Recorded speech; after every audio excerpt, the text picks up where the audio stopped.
Now, you probably noticed I don't feel about that war the way we were told we were supposed to feel about that war, the way we were ordered and instructed by the United States government to feel about that war. You see, I'll tell you, my mind doesn't work that way. I got this real moron thing I do. It's called thinking. And I'm not a very good American because I like to form my own opinions. I don't just roll over when I'm told to. Sad to say, most Americans just roll over on command. Not me. I have certain rules I live by. My first rule, I don't believe anything the government tells me. Nothing. Zero. Nope.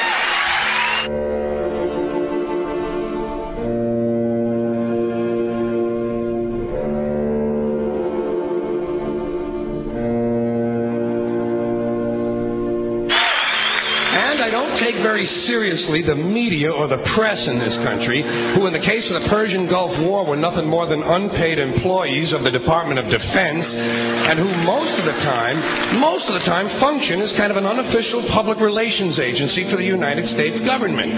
So I don't listen to them. I don't really believe in my country. And I got to tell you folks, I don't get all choked up about yellow ribbons and American flags.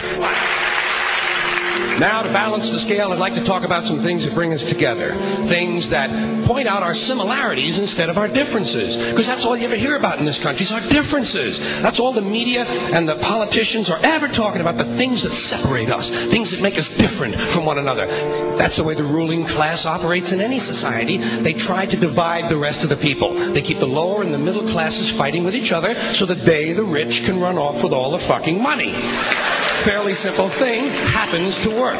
You know, anything different, that's what they're going to talk about. Race, religion, ethnic and national background, jobs, income, education, social status, sexuality, anything you can do, keep us fighting with each other so that they can keep going to the bank. You know how I describe the economic and social classes in this country? The upper class keeps all of the money, pays none of the taxes. The middle class pays all of the taxes, does all of the work.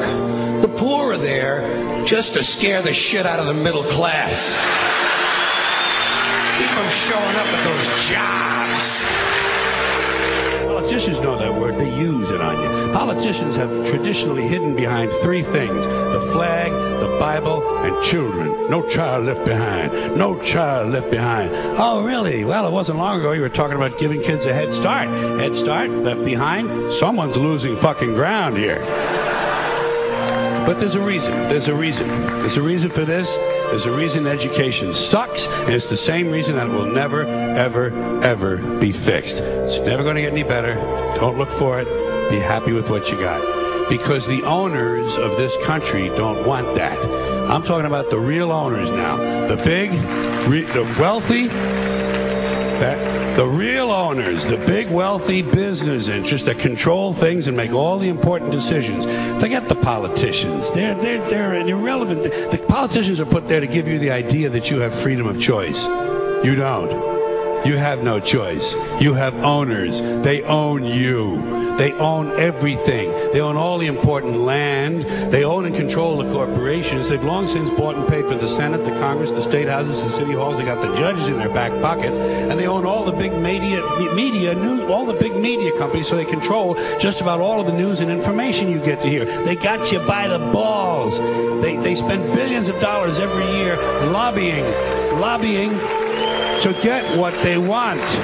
Well, we know what they want. They want more for themselves and less for everybody else. But I'll tell you what they don't want. They don't want a population of citizens capable of critical thinking. They don't want well-informed, well-educated people capable of critical thinking. They're not interested in that. That doesn't help them. That's against their interest. That's right. You know something? They don't want people who are smart enough to sit around the kitchen table and figure out how badly they're getting fucked by a system that threw them overboard 30 fucking years ago. They don't want that. You know what they want? They want obedient workers.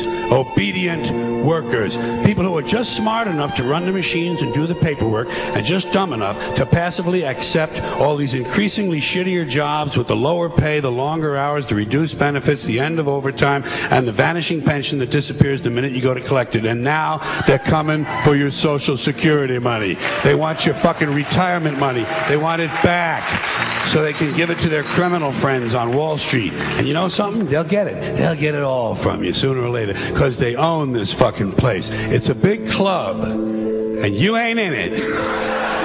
You and I are not in the big club.